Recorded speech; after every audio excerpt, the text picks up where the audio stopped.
So essentially what happens is that you've got to do tours wherein every single night you have to be prepared for people just really laying into you, like beyond heckling, laying like into you. heckling, challenging, constantly heckling, and you never even know if it's going to get worse than that. If people are going to really, Yeah, try to you're like dealing with a bunch of physically, drunken teenagers trying to prove themselves, yeah, and you're a junior celebrity, and they like, if I can kick your butt, then I'm going to show my friends. Look, I right, kick this in, just break out his butt.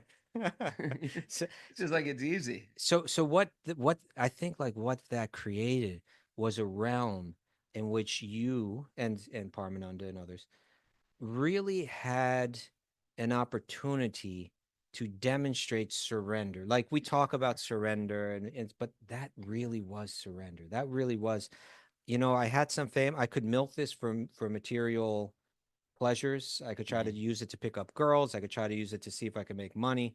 I could enjoy fame from it, but I'm not going to do it for any of those reasons. Even though a lot of people wish they were in that position to do that, I'm going to do it for I'm going to do it in such a way where I don't get any of that, Mm. and I'm going to do it in such a way where I can be constantly, harassed, verbally, maybe physically, and be ridiculed, be constantly challenged. I'm going to do it, and I'm going to do it for Krishna, and I don't care what anybody says. You really had to have that. You Yeah, really had to be like, I don't care what people say.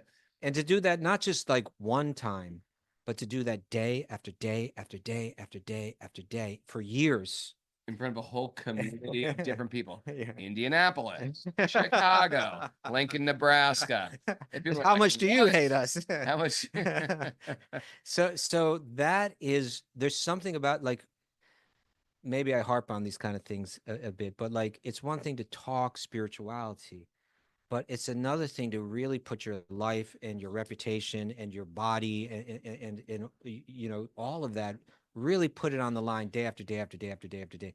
That does something, that purifies you of a lot of ego. Mm. That really, really, as far as I'm concerned, as far as my conviction is concerned, it really it really brings you very close, to Sri Chaitanya, to his mission, and so on, to Srila Prabhupada. It really connects you. It really makes you part of a community, like this eternal community Mm. of devotees, because that's always the way. That's always the story of the saints, Mm. right? Is that they're publicly challenged, publicly humiliated, publicly criticized, Mm. and when someone says, "I will do that," and I don't care, I will do it for God without receiving anything in return except harassment, there's something in that is so special and totally transformative. Mm. Om Namo Bhagavate Vasudevaya. Om Namo Bhagavate Vasudevaya. Om Namo Bhagavate Vasudevaya.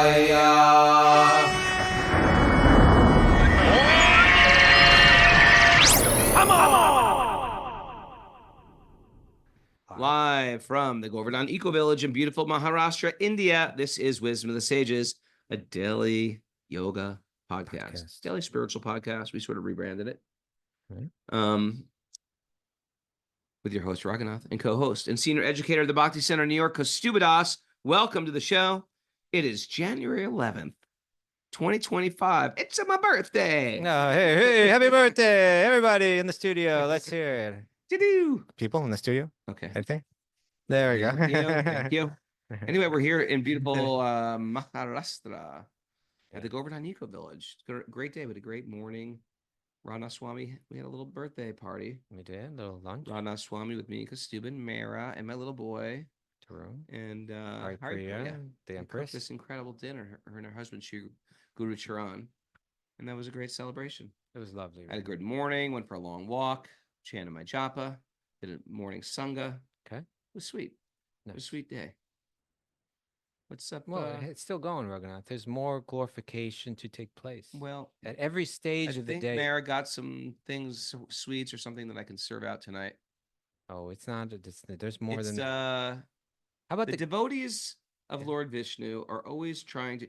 We hear the praise, we hear the appreciation, but we Don't hold on to it. Praise gets heavy. It can weigh you down. Can you taste a little of it while it's passing through? You can take a little. Then pass it on.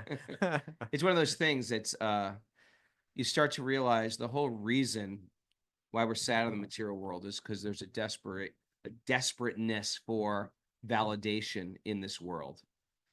The sad thing is there's no amount of validation of the material world that will actually make us happy or whole. Okay. It might give us like, oh, she thinks I'm good looking, or but that's temporary. But if the whole world just sort of like say you're the best, Raghunath, it'll never satisfy the God-shaped hole. No. What will satisfy that God-shaped hole is God, because that God fits in that hole. And the interesting thing is, we're already valid. I don't have to look towards other people to get our validity. We don't have to go outside of ourselves because we're valid in the eyes of God. And we say our worth comes from our very birth. We're born spirit souls. So anyway, when you start to analyze the world like that and you get that truth, it's a truth that's no amount of material validation will make you happy. Then you start to say, well, now how should I act in this world to maintain that concept of me as a high spiritual being? In India, they say you got to follow your dharma. You got to live a dharmic life. In the West, we say words like, live with integrity. So we have spiritual worth, but a lot of people feel unworthy, and that comes from doing unworthy things. You feel if you have lack of self-worth, do worthy things. Yeah. It could be other reasons why people feel that way, isn't it? I think when people suffer of lack of self-worth, yeah, I think the first step to healing that is work in this world without lying, without deceit, without lethargy, without addictive things, right down to addictive movies, television shows, stuff like that.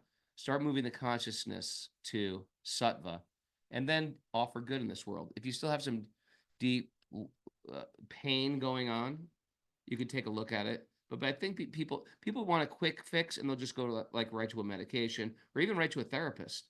Why not do the things that you can do in this world? Throw out your medications. Don't go back to your therapist. Not saying that. Okay. I'm saying we have a lot of power ourselves. Okay. We have a lot of power to upgrade our lives ourselves. Okay, I'm with you there. Thank you. And it could be as something as my point was worthy works gives you a feeling of worthiness, knowing you're helping people in this world. Okay. I mean, how many people just go to a job they just don't want to be at? Yeah. And they feel like, what am I doing in this? Why am I so busy just making this guy rich or this woman rich? And I'm just like slugging it out. Sometimes they're in those circumstances because sometimes they're in a circumstance, provide for people. But we may want to check in with why we're doing what we're doing. Because sometimes we never even ask our question. We never look at, you know what? I might have other opportunities. Okay. You really want to get into it with me today? No, birthday, I don't. Man. I don't. My birthday. You got a nugget for me, sir? I don't. But why don't we check in with Mary, see if she has any announcements? Mary, you got a nugget? Announcements? No, she doesn't? All right. All right, that's a show. I got no Taking off for my birthday. No announcements, no nuggets, no Bhagavad time. Okay. Is that lemon water going around, by the way? It's coming. It's Okay, coming. I great, got my great. 10-year-old son on it. Okay. What could go wrong? Oh, he's taking care of it. Okay, great. So, Raghunath, I want to talk to you about your birthday, and I want to speak some words. Okay, but let's just start here. You just follow my lead today, okay? You take it easy today, and I'm just going to ask you some stuff, all right? I could tell you the lyrics to "Alone on My Birthday," No shelter song. No need Okay. for that. How does it feel to be 59? Good question. Good question. Yeah. Yeah. Yeah. I've come to this point of acceptance. Acceptance that I'm an old geezer, and I'm okay with that. Okay. And it's sort of like people say, well, no, age is just a number. No, it's not. Your body is falling apart. It's like Tarun's been eating like sugar cane since he's been here. He's like, he goes down to the store where they make sugar cane juice. He goes, I'll just give me the sugar cane. So he's like, Dad, you got to eat the sugar cane. You just got to bite it and you got to chew it. I was like, you don't understand. I'm at the age I bite things and chew it. The teeth just come out. They just come out of your mouth. So, yeah. And so, yeah. But you know what? I love being this age. and maybe 60 will be a little bit of a shocker, but you know, ultimately they're all false identities. We are not the body. We are not this age. It is just a number. The pain of the body goes with, as you get older. But I like it. I like being a father. I like being sort of a grandfather to sometimes. I'm not a grandfather officially, but I can act in that In relationship. other words, you feel comfortable in your skin. Yeah, that's a nice way to put it. I feel Maybe comfortable in my skin. maybe more than any other time in your life. I felt comfortable in my skin and a lot of other times, but I do Okay, feel so- comfortable. I'm not like dreading it, like, I'm getting old. I Mhm. don't feel like that. I think I felt like that maybe at 39. I was like, oh God, I'm about to hit 40. No. Yeah, but 50s have been great. I love my 50s because you just feel like I'm just less bothered by people. And you're just sort of like, you're less petty. Yeah, you don't, you really couldn't care less what people think. You'd care what Krishna and Guru thinks. They don't care about the whole, you know, people got issues with you. You're sort of over it. I get You it. realize you're not so concerned about how you appear. Also, you realize not that many people are looking at you anyway. You know what I mean? But I'm really worried about what do people think of me. No one's thinking of you. Nobody's thinking about you at all. Okay, so I just wanted I thought maybe I could What do share you some. think? What you're about to turn 59? What are you feeling? I still got a long way to go until I turn 59. 2 weeks. What do I think? Yeah, I'm really good with it. I'm even good with the idea that, maybe I have 15 or 20 more years to live. That bothers me a little bit, just thinking like there's a lot I would like to accomplish, and That's the only thing. that time's getting shorter. Yeah. But other than that, one thing is, you and I are in a field where the older that you get, just it's not like there are different occupations that where the older that you get. Like punk rock singer. Yeah, punk rock singer, It doesn't age well. it's a young It's man's not like a game. fine wine or a No, tease. no, it's like It's like, really? well, it's I kind gotta of get up on stage now. it could be like cheese, it's just He ate more like an egg than You're right. a fine Chardonnay. But when it comes to yoga, what's speaking like yoga philosophy, Hmm. in one sense, the older that you get, the deeper your realizations are, and the more that you should have to offer people. Hmm. And so I do feel like that.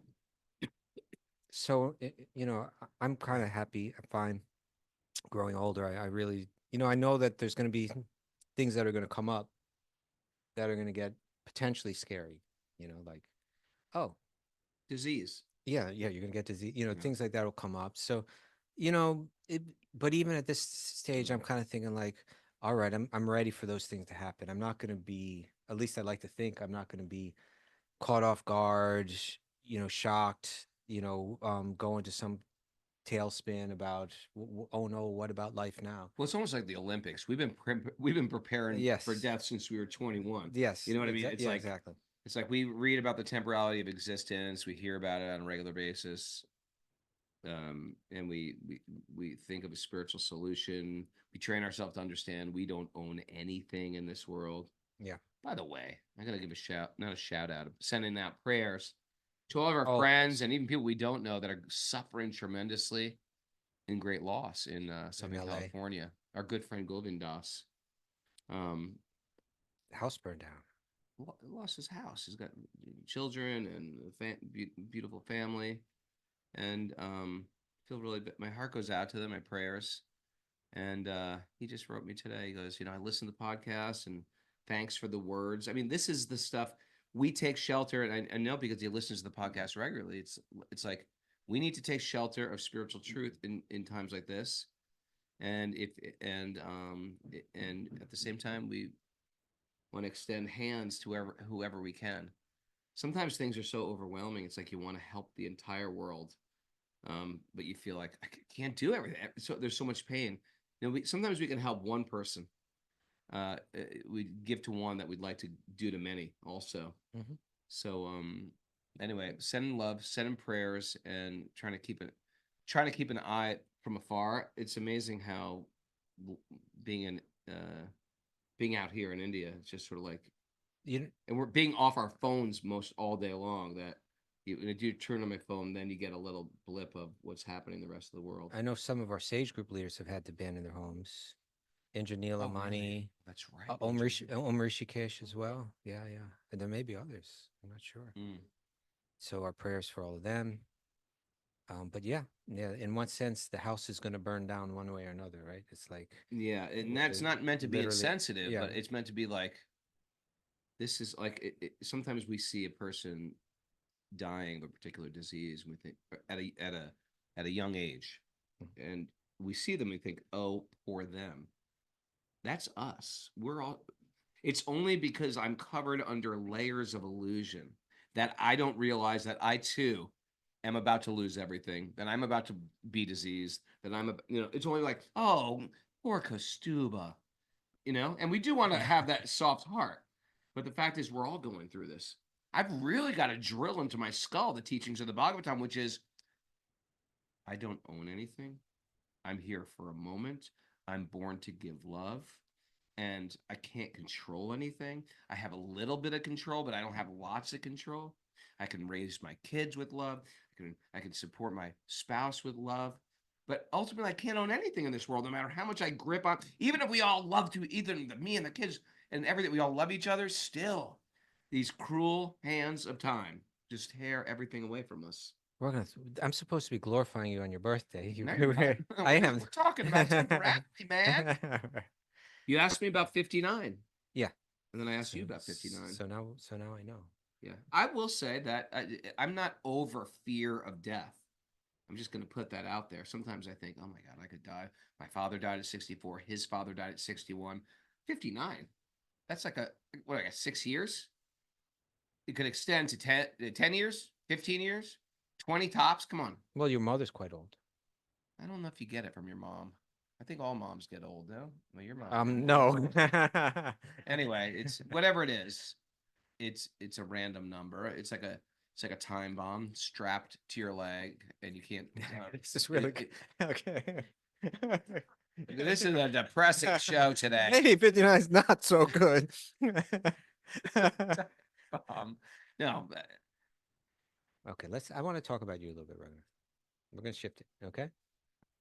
All right. It's all right. It's okay. Okay. You're gonna be all right. 59. Sometimes I snap into, Krishna, whatever you like, I trust you. And then That's right. sometimes I feel like, no, I've got much more service to do. I really want to die spreading the holy name. Okay, let's work with that. Let's work with that. Let's work with that. So I just want to say, let's go back a little bit. I think for a lot of our listeners, they know that we're old friends, but they may not know like the whole context of it all, right? I don't know. Depends where they're coming from. Well, I think for many. Right? Maybe, yeah. So I could just say, you're someone that Raghunath Swami was asking, when did you two meet? Yeah, over lunch he asked, how did we get together? Yeah, and I said, well, we knew of each other before we met because we were both involved in the New York hardcore scene. And although we were like in different groups of friends, different camps, different cliques,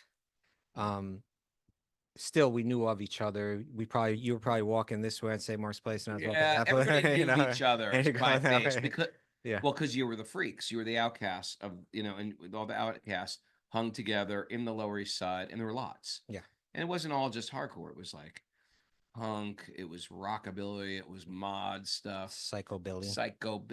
It's just like everyone was like alternative music. Yeah, on the scene. Just lots of kids in our teenage life. Yeah, and that was a little haven, oasis of hell. Yeah. Okay. A little hell oasis. And so we didn't really know each other, but we knew of each other. We certainly recognized each other. But then I became a brahmachari. I became a monk in 87.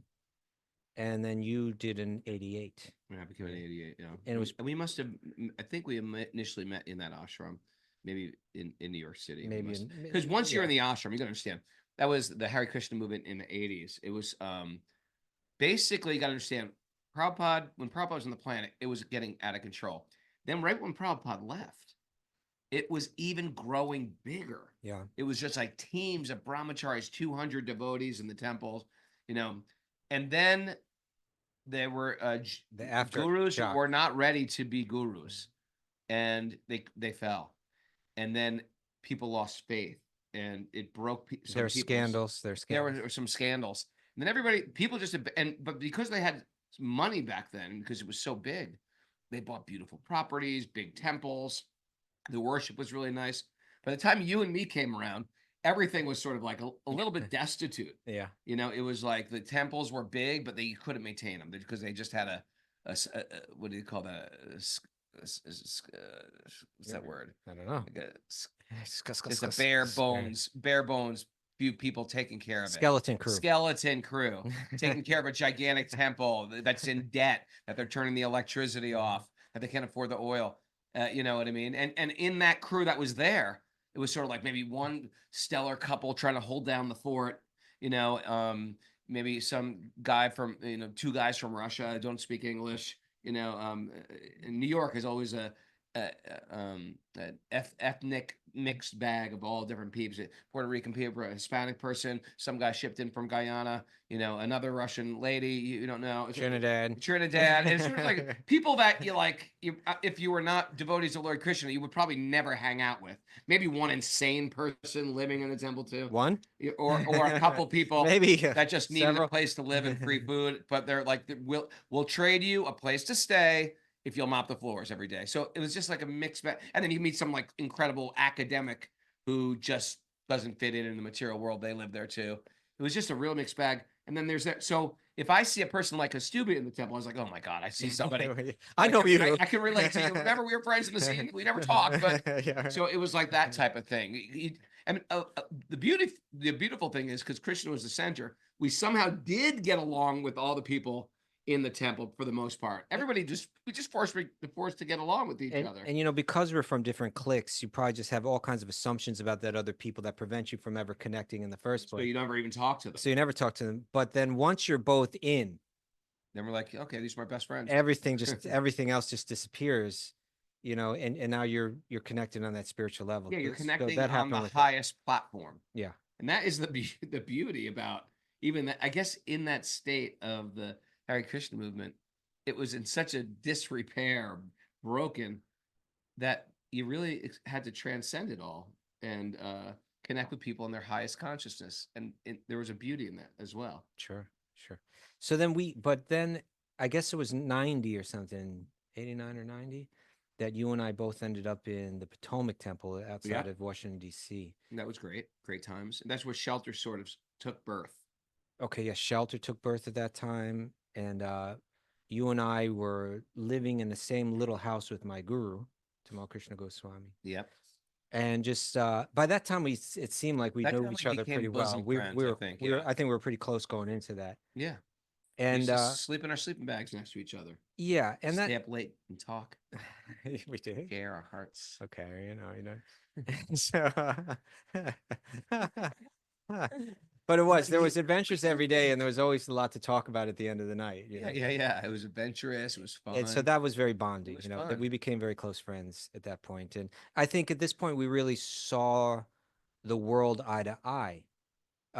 Maybe we saw. I suppose that's something that kind of creates deep friendship. Is like when you see the world in a very similar way as other people, and you and I saw it in the way as devotees we saw it in the same way, but I think even within the devotees we saw it within the devotee community. I think we were sort of on the same page. It helped. We were from that same culture. Yeah. Before we were devotees. Yeah. And I was, Radha Swami said, it was asking me about our relationship today. We're all gathered together, and I said, Raghunath and I, in many ways, we're different, but in many ways, we're very much the same. And we very much see things the same, and we have very similar experiences, and we have a similar appreciation and love for certain people, like him, for instance. Yeah, that so much gets shared together. I also think that I think like Radha Swami's, like you and I both met him separately. It was weird because then I was living in L.A. Yeah, in the mid-90s, we both. I didn't meet Raghunath Swami. We weren't so yeah. So in the years between, like I would say maybe 95 to 2000, you and I, maybe 2001, we hardly saw each other. Sure. But we're both cultivating a relationship with Raghunath Swami at that time at parallel, right? Which is just again shows like how we see things in a similar way. And so, what was I saying? Anyway, he was asking about that. So I was developing that relationship with him. You were developing that relationship with him. And I think the development of that relationship, instilled something in both of us. Um, some of his mood, right? Which probably really cemented our friendship in a whole nother way too. We're kind of like protected it, like where we both learned from him that even if your friends annoy you or something like that, that these things are insignificant, right? That these are that this is one thing I I really see around Radha Swami is you can't go up to him and start complaining about other people because he's No. always going to find the good. No, no, no. And he's always going to and not in some kind He's of not ready to hear complaints. yeah. He'll shut that down so quick. It's not his mode of operation. And so your attitude, if you have an attitude like that, it can't and if you want to maintain in his under the umbrella of his grace, Sure. then you have to conform to that. And when I say Yeah. conform to that, I mean in a positive way. You have to be purified. You got to raise that consciousness higher. You got to take full responsibility for what's or you whether it's you're taking full responsibility or you're just becoming tolerant or seeing things that you would see as big, now you're just seeing them as insignificant. You have to learn to see the world through those kind of. He's not going to tolerate eyes. hasty actions, hasty accusations, hasty decisions. Yeah. And so I think that, and I remember seeing you probably for the first time in years when my guru passed away in 2002. Oh, yeah. I flew to Texas. And I flew to Texas. And we saw each other. And we saw each other then. We looked in each other's eyes and just where have you embraced. been? And then you moved to New York shortly after that, right? Yeah. No. When did you move to New York? I was still in LA. Oh, but you know what happened then? 2007. But then I got into the whole yoga world. Yeah, then we started teaching yoga. Yeah.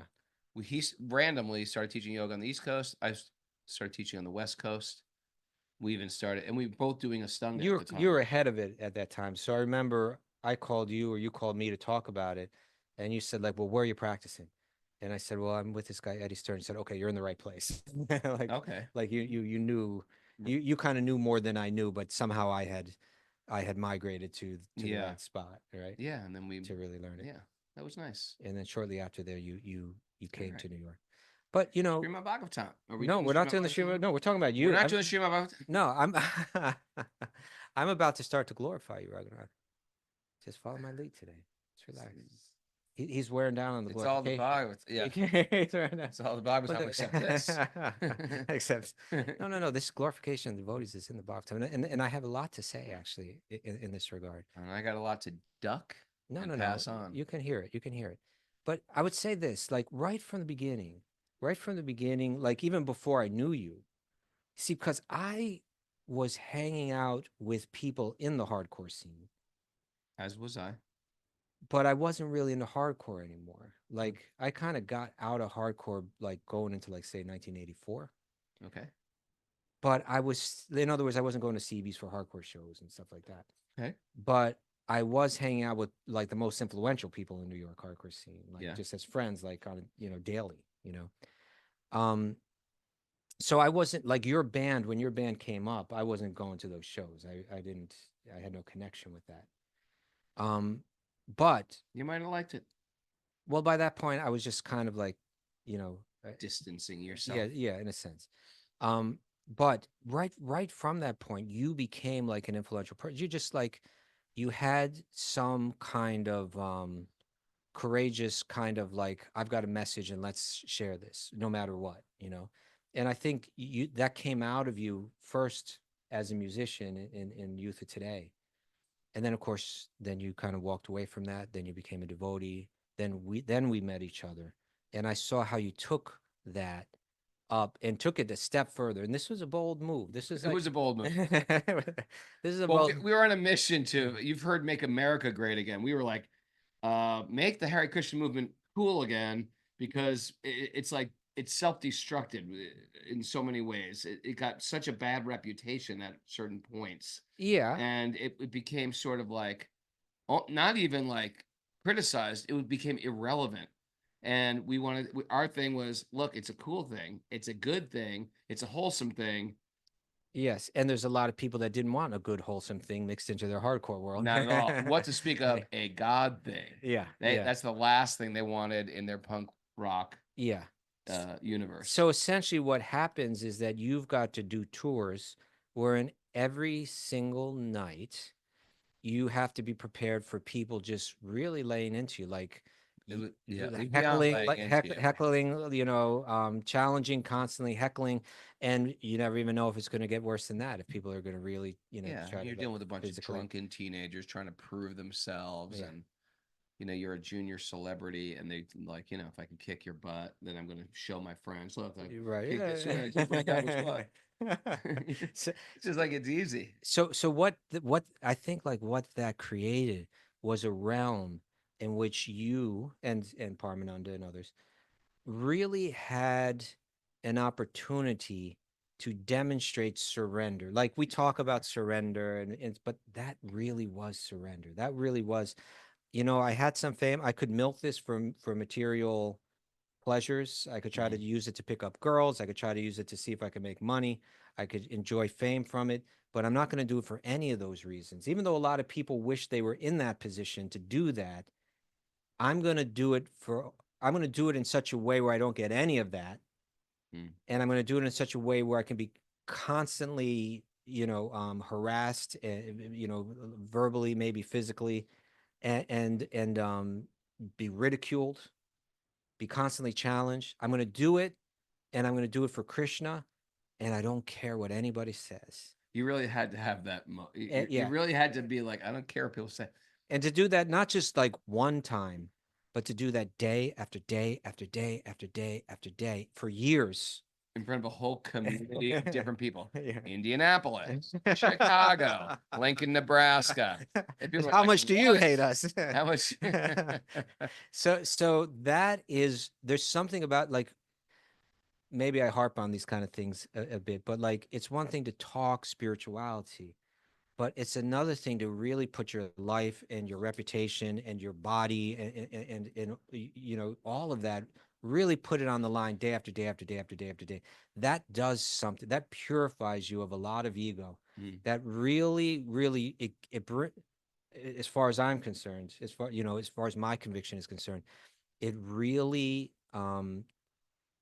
it really brings you very close, to Sri Chaitanya, to his mission, and so on, to Srila Prabhupada. It really connects you. It really makes you part of a community, like this eternal community Mm. of devotees, because that's always the way. That's always the story of the saints, Mm. right? Is that they're publicly challenged, publicly humiliated, publicly criticized, Mm. and when someone says, "I will do that," and I don't care, I will do it for God without receiving anything in return except harassment, there's something in that is so special and totally transformative. Mm. So you did that. I think you did that, and By the way, there was a very great blessing in it too, because you were going to get challenged every night. yeah. Sometimes there's people who just like wrote a fanzine explicitly about why you should be like excommunicated from the music scene, explicitly why they should hate you. Put your You picture know, on the cover, yeah, make oh you look as yeah. weird as possible. But it's one of these things that you had to really sharpen your understanding of the philosophy, Yeah. and you had to be prepared to debate everyone you came in contact with. Do you know And that? it sharpens your buddhi, your intelligence, and you have to really absorb the teachings and internalize them, or else you'd just quit. Otherwise, you'd be like, yeah, you got a good Right. point there. I'm a fool, or you Yeah. got to go the other way. What am I doing? Why am I, worshiping a blue cowherd boy? You You, sharpen you have your. to really sharpen Yeah. why I'm doing this. Yeah. You know, Yeah. Yeah. and so it was good. It was very good for me, Well, in one magazine in particular was the Maximum Rock and Roll which is like the cover the biggest music meme within that within that world. within that world. And I don't know if you remember this, but I wrote a response to that article. Oh, I didn't know Yes, I that. did. Because I was in Philadelphia with you when it came out, and I wrote a whole response to it, and then I showed it to Ravinder Saruprabhu. I said, my mind at that time was like, if I write something and is representing Krishna consciousness, I need to have it approved by, you know. So I went to I want to get Ravinder, this bona fide. even if it's in some hardcore Yeah. fanzine, So I showed it to Ravinder Saruprabhu. He approved it, and I sent it. I don't think it was ever printed. Oh, really? Okay. Yeah, yeah, but I defended. Why would they print it? They had an agenda. Yeah. It first goes to show you how magazines have publishers, and the publisher has some type of political Sure. agenda, and that's what I saw for sure. But there's And the thing about that magazine was he was a friend of mine, And they And turned on you. he just sort of like did an interview with me, and then he just hated the concept of religion. Rather than saying, "Hey, we see things differently. Let's talk about it. Well, he did Let's even even when he debate about it." interviewed me. Yeah, It was sort of like this, but afterwards, he edited it. he edited it. He added in here. He added in extra, commentaries on what I said. Right. And but the thing is, I was at this age where, okay, listen, you got a good way to live. I'm looking at the way you live. Mm. You're 50 years old. I was 20, 22. You're 50 years old. You eat meat. I already has written that off as the way I want to live. I'm not condemning you for doing it, but I just don't want to be that guy. I'm trying to develop a sensitivity towards all living entities. He's a chain smoker. Mhm. His health was pathetic. Mhm. And yeah, otherwise I just accepted those things by him. I didn't judge him for those. And then we related with music and things like that. And so he just couldn't, he hated the fact that I got into God. Right. And he just, You're supposed to be working for his anarchistic utopia. yeah, it's communist. And Yeah, whatever. yeah. But here's something I want to share is that in those years, like we were just describing, there, if you look at the Krishna consciousness movement, it starts with Srila Prabhupada in the mid 60s. Mm. And by the late 60s, it's kind of picking up some momentum. And going into the early 70s, it's really picking up global momentum. And that continues all the way up until Prabhupada passes away in 77. And as you're saying, there's kind of like in the wake of that, it kind of keeps expanding, but there are serious mistakes being made, which is quite understandable for any, new religious movement, which it is in one sense. In one sense, it's an ancient tradition, but in another sense, it was a transplant. It's transplant. You're going from a bunch of people who don't get Orthodox Hinduism or Vaishnavism, and all of a sudden they're supposed to like switch gears, pretend they didn't go through all the stages of American high school life and Right. And junior high school weren't life. 8 years ago, 8 years ago. dropping LSD, whatever. So there were, I would say that those years in the early 80s, just up to when we got into it, those are like years of all kinds of problems, and it kind of peaked just before we got into it. And as you say, it kind of took the wind out of the sails of the Hare Krishna movement. And there wasn't a lot of dynamic reaching of people with this message. But I think your band and your contribution, it kind of did that. It kind of revived that. And I think in those years, I mean, not only in those years, but I think in those years clearly, I don't think there was another person in North America who was reaching more people with Srila Prabhupada's message than you. Thank you, Kaustubha. I think somehow you were chosen to do that. Somehow you were blessed to do that. And I see that throughout your life. Like, in other words, right now, if you go and say, look at North America, not just North America, a lot all over Europe too. And now I think more, there's still reverberation of that in places like South America too, and in all those places still. But if you were to say, like, let's say North America, if you got into bhakti in North America in the 90s, there's probably like a 75% chance that you were connected to that in somewhere. If you follow that line, especially if you say, well, I got it from this person who got it from Shelter. I got it from this person who got it from this person who got it from Shelter. If you were to follow the lines of everybody that got into bhakti in those years, it will be almost shocking to see how much of it was connected to your contribution. It's a huge thing. You know what? It was, first of all, that those bands from those scenes, from that scene, all the different bands, not even the Krishna bands, or they're somehow created some type of legacies within themselves, where here it is 30 years later, and people want to see them still play shows or play reunions, or some have never broken up, and they can still not just travel in America and South America, but and not just all over Europe, Indonesia, Japan. We've been all over the world with them. I look at it as, because we are devotees, I look at it as Lord Chaitanya saw what was going on and said, okay, I pick this band. I really don't feel like I was very qualified to do it. I was not a Sanskrit pundit. I had no pious credits, perhaps, or some. That we don't know about. May have some or pious may credit not from be. Previous life, but I'm just But saying. the fact you did it, and you that got, was my good fortune. Yeah, it was my good fortune that I got to be part of a bigger plan of Lord Chaitanya. That's how I feel. Yeah, And also partly because I think I probably couldn't have made it doing anything else in the Hare Krishna movement. There was not like a lot of opportunity. It's either like, okay, you're gonna get on the street, distribute books, or you're gonna cook for the deities or cook for the book distributors, and and clean the. I don't know if I could have made it doing either one of those things. Okay, You but know, regardless of so that, whatever. I was good at being a rock and roll guy, yeah. a punk rock and roll guy, and Krishna tagged me to do that, and I think it was for my own spiritual benefit. It made me happily engaged in Krishna's service. Okay. But still, it was like you said, it was austere at certain times in the sense like you're not getting welcome with fruit baskets at every place you go. You're getting like meat thrown in your vein and stuff like that. Yeah. But it was a great way to meet people and watch people. I still have many friends from back then. It created a whole wave. It created a wave, Yeah. and I'm fascinated. We just went to Brazil, and I'm running into people Still that going said, on. "Yeah, you played in 1996 here," Right, and right. we're still devotees. Yeah. We've been devotees ever since Shelter came down here, and I feel honored to be used by Lord Chaitanya to do that. And And we get in weird places like Singapore, Jakarta, the Philippines, places like even some places I've never been, like Kuala Lumpur. Stuff like Lumpur. yeah. There's much more I'm doing than you appreciate. I know this was supposed to be an appreciation of me, but I think I can do it a little bit better than you can. All right. But now Let me appreciate.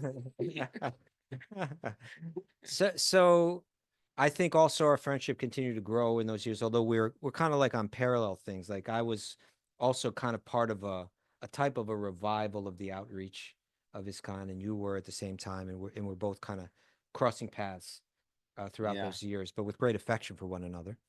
Um, and then, but here's the thing that you had done so much for like this movement, you could say by that point, like you and your band had really kind of given the whole thing a shot in the arm.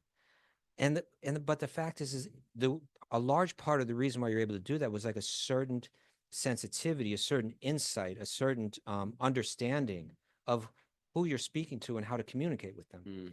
And you can't expect the rest of this Krishna consciousness movement to have that sensitivity, Right. And so, you were bringing a lot of people to it, and they were having all kinds of experiences. A lot of them are having great experiences. A lot of them are having bad experiences, but sticking with it. A lot of them are having bad experiences, but not sticking with it, or having bad experiences and becoming upset about it and then blaming you for it. Like right. I think I got a little bit of that too. So those things happen, and none of it's really your fault. But I think a lot of people that were in your shoes, there was certainly certainly enough reason to rationalize your becoming quote unquote disillusioned or becoming cynical or bitter in some ways to the Krishna consciousness movement. And I think a lot of people would have in your shoes, but there was a very sincere appreciation for all the gifts that you have been given that if I'm understanding correctly, that allowed you to override all of that. And even though you may have been disappointed in some ways, you kept something very essential. It's a very essential appreciation in your heart. And I think at that point, you kind of those late 90s years, you kind of like step back. Went through a winter season of the soul. Winter season, okay. I don't think I did go through a winter season of the soul. I think I was very much spiritual and digging into my spirituality. But it was almost like, you know what? How do I couldn't find my relevance in the Hare Krishna movement. And I stepped away from that particular identity. And truthfully, the entire time I actually longed for it as well. I wasn't in a situation in a relationship that was interested in embracing it. And I was just sort of like trying to find my footing in the material world. And sometimes, within the spiritual world, we think, well, this person's advanced, and all of a sudden the person you thought was advanced is either demonized or the person you find out some scandals. He was living a double life, perhaps. Yeah. And you're like, wait. And so what I went to was, my go-to was, well, okay, I'm getting sick of this idea of this guy's holy or she's holy, but that holiness is so intangible. I want something more tangible. So that's when I really got into Brazilian jiu-jitsu and grappling and martial arts, because I felt like I'll know who the master is because they can kick everybody's butt. They're the master. The master will be able to defeat everybody, and there was no faking that. Mhm. And I wanted to also, I'd always done yoga since before I was into bhakti.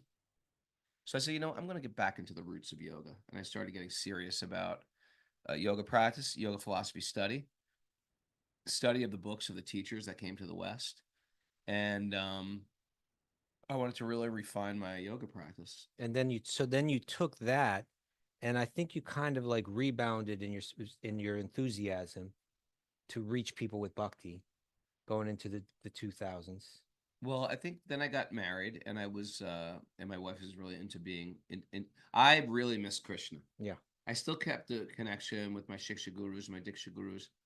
So I never let You that go. I you mean, Radhanath yeah. Swami, even in my darkest of times, Radhanath Swami would come to my house. You were like on a long leash, like you say I was, I sometimes. was, I was on a But the long leash was leash. still there.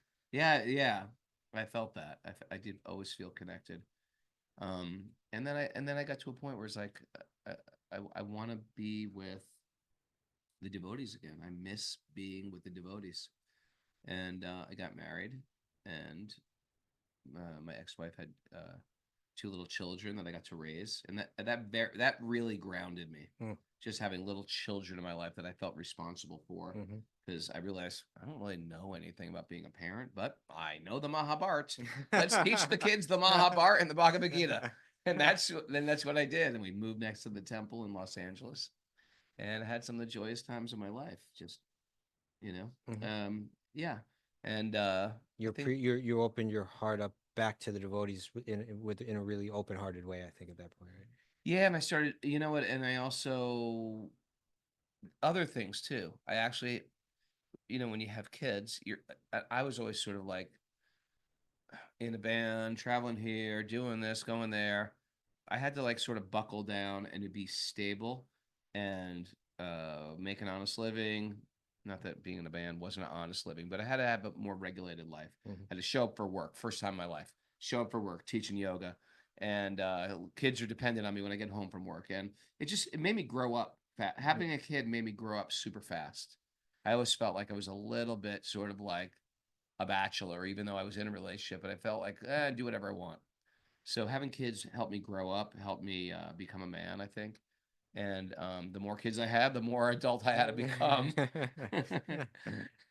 5 kids later, I'm an old man, and that helped. And then I started teaching yoga with the Bhakti twist, of course. So that's where I want to go Yeah, now. that's where we sort of really reunited. But I That was think 2003 for me. what happened there was the same kind of potency that you had in the band. You just brought it into the yoga world. So you could step into any yoga studio with your knowledge, with your abilities in asana, but you had something that practically none of these teachers really had. You had such a depth of understanding of bhakti yoga, such experience in Not just Vrindavan Bhakti in yoga, India. because I studied all the other, in that period of sort of disillusionment, I studied all these other masters Sure. that came to America. The more I studied their works, the more I said, they're saying the same thing Prabhupada's saying, but they're just not saying it well. Mhm. They're just not explaining it well. Right. Prabhupada explained it actually so systematically. Mhm. And he didn't mince words. Right. He was very straightforward. He was very truthful. And he spoke on the highest platform, which is the spiritual platform. Some people would just be like, they'd back off subjects that might have been too sensitive. Yeah. And they didn't, probably straight to the point. Right. And say, this is Maya. This is what brahmachari means. This is what it means to be responsible. Right. This is the goal of yoga. Well, that speaks to like one conviction that I have, that when it comes to, particularly with bhakti, but my observation is that when it comes to reaching the Western world with the teachings of bhakti, it comes through Srila Prabhupada. Yeah. It comes through him. Like, it never comes around him. It always comes through him. If someone's sharing it with people that aren't like directly followers of Prabhupada, and when I say directly, I mean like really tuned into how he presented things and seeing themselves as serving his mission, then usually they're reaching people that were reached by Prabhupada already Right. in some way. And so I think what you're sharing with me right now in my mind is very significant. That just as you did in a band, you were there representing Srila Prabhupada's message. That you did the same thing in the yoga world, and you had similar results. Like all you could walk in, you could just walk into a yoga studio, give your presentation, blow people's minds, and take three of those people to India, and then go to the next yoga studio and get three more, and then by the time you're done, you got 50 people that want to go to India, and you take them to India, and you could give them such a truly eye-opening, life-changing experience that once again you're just like reaching huge numbers of people and bringing them to bhakti, and maybe more than ever before, directly handing them experiences, because in the band they would find that you would kind of open their mind to it and maybe spend time with them personally, and then they would go and find it more, through other channels. Here you were really taking them by the hand, taking them Let's walk around Govardhan Hill. you were doing the Let's- things, yeah, you were doing the things that we used, that were done for us. Now you were doing that for other people. Take them to India, take them to all the holy places, explain it all to them, give them kirtan, give them this is something that I think you can do, like almost like no one else can do, is you can take a group there and just transform it into certain magic where people are just like really, to go down the streets of Rishikesh doing Harinam, and every single person that's there, like all the local people, are just like, this is great. What that does for someone coming on that trip, on their faith, what that does to their faith, yeah. and what it, to their feeling like they're accepted in that world, like there's a beauty in this, like this is for real, how that opens one, and then what you can fill in when that's open, the truths that you can share once the heart is open. Yeah, that I was think more than anyone, you really were able to do that. And I've mentioned this on the show before, but like I've seen times where, because it's challenging to come to India sometimes, and especially if you're traveling a lot, you're being exposed to, and even 15 or 10 years ago, it was harder to come to India. You get challenged on your health, you have some culture shock, you this and that, so many other things, and sometimes the mood can start to, it's starting to nosedive a little bit. You're saying me or the students? No, who the come with students, us? the experience of the group, it's Well, starting to go sometimes people down. just are not used to traveling. It could be that too. You and I spent our whole life traveling. Some people, you're like, okay, we're gonna go to India. They're like, all right. I've never left let's go." home. Yeah. I've never left home. Yeah. What to speak of India? In even I've been taking people on pilgrimage since 2006. So it's sort of like 2006 even was a different world in India. There was not that many highways in India in 2006. Yeah. So it's sort of like people can lose it quick. Like, I got to get out of here. Yeah. You And, so, know? and then one person gets like that, then it kind of like can Oh be a yeah, little then they find contagious. someone to commiserate with, and then all of a sudden, yeah, this is crazy. What are we doing? And so it's so many times I've seen you right at that point, right where things can, and people that take people to groups to India, a lot of times they say, okay, I'm never doing that again. It's just too much. But right at that point, right at the crucial point, I've seen you just like take the whole thing on your shoulders and bring everybody. Okay, everybody, we're doing kirtan right now, and then just like the magic happens. Then was like, this is the greatest experience of my life. And not everybody can do that, and I think you've really changed lives that way. Thank you, Prabhu. It's truthfully Hundreds and hundreds. That of is lives. one of my greatest joys is taking people to India and giving that experience that we got to go to India, go to holy places, sing in the holy Dham. But pre-wisdom of the sages was a lot more difficult because I'm taking people from the yoga community, and sometimes people in the yoga community, they don't even know what they're getting into. What are we doing, up dog all day, or they're expecting to be in some Costa Rica paradise where we're just eating papayas and doing yoga for a couple hours and then surfing for a few hours and then laying on the beach in bikinis. It's different. India's like, sometimes you'd go to actual beach, and then like a few of the people are like, we think we'll just stay here. we're not going to go to the beach in India. No. I mean, like they was like, now we're gonna go to Brindavan. We'll just stay right here. We've had that happen We'll stay too. right here on Like the beach. And then we've just we've just dealt with people. Yeah, it's got to be like a person's therapist sometimes. People have So like many meltdowns. challenges. So many challenges. So it's like when you start to add up like all the weight that you've carried, all the blood that you spilled I should to be kind paid of by now. to try to give people bhakti, it's like it's a lifetime of dedication, it's a lifetime of sacrifice. But and what Radha Swami was saying today is, it's one thing to be able to convince people that, hey, there's something to this, but it's another thing to be able to give them the experience of joy in doing it. And I think you really do that in an amazing way. You've done It's it for easy. so many people. It's a joyful process, isn't it? What do? We sing. We eat foods you've never. I mean, I've eaten foods in the Christian conscious movement that I've never would eat. And I go to Thai restaurants, Indian restaurants at home, etc. Not But the you know, same. not the same. You're getting like flavors and spices and preparations. How about that thing they put on our plate today? I was like, what the hell is this thing? Oh, at the end, the dessert thing. Well, the dessert thing was another thing. But that crazy Oh, the crazy spiral thing. spaghetti looking spiral cracker.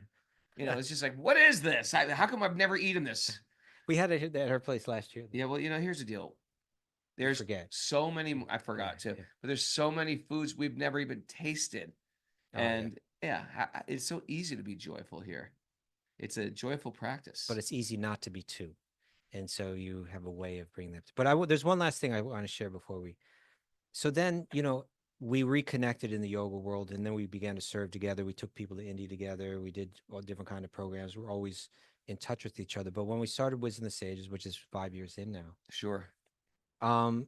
just it was another way of Krishna indicating his trust in you, his desire to empower you, that those years where it seemed like you were most disconnected were the years that you were cultivating a relationship with Joe Rogan, just not with any idea that anything like this With would no develop in intention. the future. We were just like fighting each other on a jujitsu mat on a regular basis. Okay.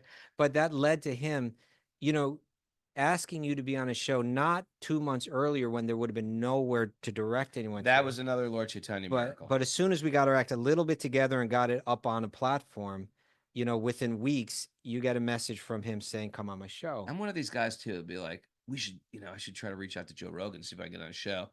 But I'm like, I don't want to do that. I'm not, Right, I can't call people and ask for favors. I'm not a good asking for favors. People call and ask me for favors. I like to do favors. I hate to ask for favors. Right. So I actually, a year before, I was thinking I should do a podcast. And I listed a bunch of people I should reach out to. Never did anything. Then our thing, Super Soul Sacred Sangha, it was naturally becoming a podcast. Yeah. So I have a list from a year earlier of like people I should contact about getting on a podcast or being on my podcast. Mm-hmm. And it just never manifested. And then 5 weeks into our podcast, completely randomly, and when I say randomly, and I said completely not randomly, I mean Lord Chaitanya's thing, Joe Rogan reaches out to me. And previously to that, he hasn't reached out to me 10 years before that. Right. Previous to that, reaching out 10 years before that. So really, I've never hung with the guy for 20 years. And so just at exactly the right time, he invites you to be on a show. You have a 3-hour conversation where you talk about bhakti, going to India, Bhagavad Gita, all these topics for 3 hours. Jiu-jitsu. A little jujitsu in there. But that conversation, as far as I can see, if we want to talk about like historically, I don't think there has been one speaking event where like Bhagavad Gita and Bhakti were the topic that has reached as many people in the world as that. If you count how many people listened to or saw that episode, that's probably like just the full episode, 15 million, 20 million. It's unbelievable, actually. And then it's a Lord Chaitanya miracle. And then if you take that and you chop it all up into little pieces like they do and make all more Joe Rogan clips. So now you're talking about like 50 million, 70 million. It's unbelievable. That somehow Krishna chose you to do that. I'm curious if people Google YouTube search Bhagavad Gita, if that Joe Rogan clip comes up. Like I can't check on mine because it might come up on mine because it's my computer and my algorithms. Let's see, Linda. Look up Bhagavad Gita on YouTube and see what happens. And you too. But the fact that you did that and you did it so well. Okay, we have 3 people who are searching Bhagavad Gita on YouTube. See what comes up. See if I make it to the first page. All right. Okay. But the fact that you did it so well, and it just started a new wave. Like this is your 3rd wave of like a whole new generation. Maya says no. Bhagavad Gita, nothing's coming up on YouTube. YouTube, Bhagavad Gita, no Ray Capo. Okay, maybe he wasn't Krishna's messenger. I thought I was Krishna's messenger there. But in any case, it started a whole new wave of interest in bhakti, and that's become this podcast. Let's check page 2 of YouTube. No. Are you sure you're on YouTube? So in any way, let's just maybe we can wrap it up with that. With That my failure. Okay. Yeah. well, with your success, that here's a third wave of people that you've been able to connect to Krishna. So it's been a life well lived, Raghunath. You can leave Yeah. now if you need to. Not that we want you to. Raghunath, live or die. So thank you for all of your gifts, Raghunath. Thank you for being my friend. I'm happy to be part of spreading the holy name. It's actually incredibly joyful. Join Raghunath in spreading the holy name. Join us in spreading the holy name by listening to Wisdom of the Podcast, giving Wisdom of the Sage podcast to people that you love. Oh, someone's coming up high. And so, what, they're all looking? Up in theirs. All right, I'm coming up on other. You know what? Maybe because we're in India. Maybe because we're in India, it's not coming Yeah, up. that's why. That's it. I am really great.